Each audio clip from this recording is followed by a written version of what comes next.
fresh pineapples is 1 yuan per jin, and dried pineapples cost 15 yuan per jin.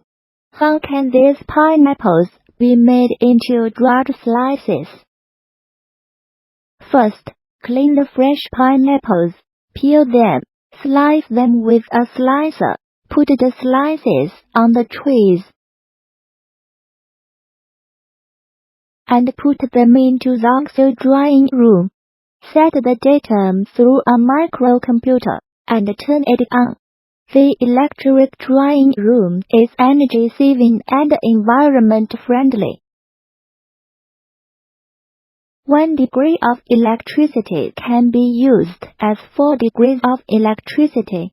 After 8 hours of moderate temperature drying process, the dried pineapples come out brightly in color, crisp and sweet in taste. The sister boss found this and seized this opportunity to make money and opened a small workshop to make dried pineapple slices.